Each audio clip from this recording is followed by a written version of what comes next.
All right, so there's several pushing and pulling chokes. Any choke where you create tension on one side and then use an opposite lever from the other side qualifies in this category, and they work especially well with the gi, right? This is the one we just looked at. The cross choke with the thumb inside is the last technique in Elio's lesson 12 out of 40. So when I put the thumb inside, if I go too deep, then my arm can't drop with the proper leverage. I need to be just shallow enough and just deep enough. Usually about the collarbone range is a good place to stop. If I don't put tension here into this, but I just hold the gi and then try and drop, it's not going to work, and the person can easily defend. The idea that makes the choke work, the principle that makes the choke work, is that I create enough tension in the collar here that, watch here, the neck and the shoulder, they almost come off the mat a little bit. I'm not saying I have to pull the head entirely off the mat like this, but the more tension I create here, the stronger the choke will be, because there's more force without me needing to apply too much effort. The tension here primes the neck for the choke.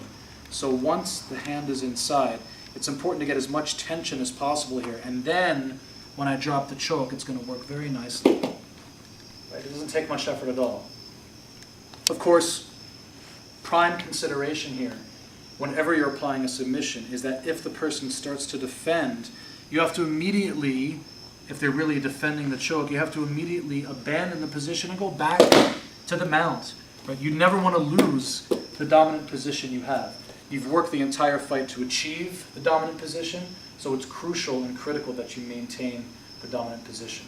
So this time, let's put the thumb inside and start to create tension, and then have your opponent, your partner, start to grab your hands and maybe lift his hips, like he's going to, look, I'm going to have to let go, walk myself back, stay low, and then reestablish the criteria for the choke. Open the collar, thumb inside.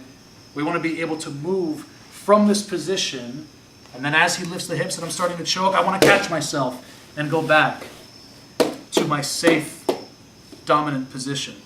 Again, if he lifts the knees, put the soles of the feet together, knees barely touching the ground, and crush him persistently through the hips.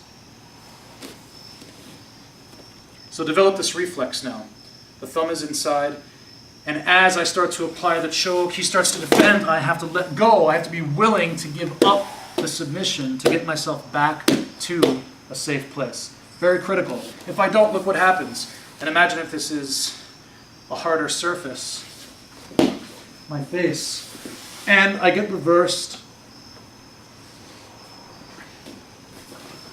So let's work now on maintaining this mounted position by developing this reflex.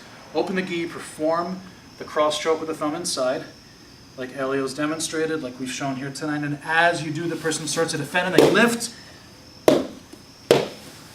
Walk yourself back to the mount. Then you can reestablish the choke, and your partner will let you do it this time. Okay?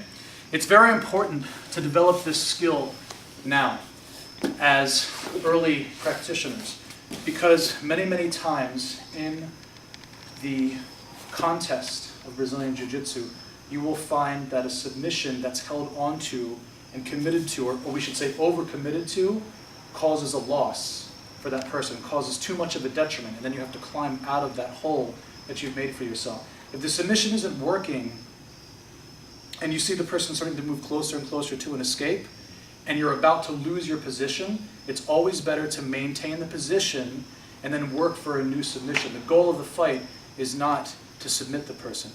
The goal of the fight is to maintain a dominant position and stay safe the entire time. That's Elio's philosophy. It's not about winning, it's about not losing. If you win because you catch a nice submission after having maintained your position for the necessary length of time, that's great. That's the icing on the cake. But the goal is to maintain, to achieve and then maintain the dominant position the entire time. So this drill will help you develop that reflex. Yeah. All right, questions on that? We're good?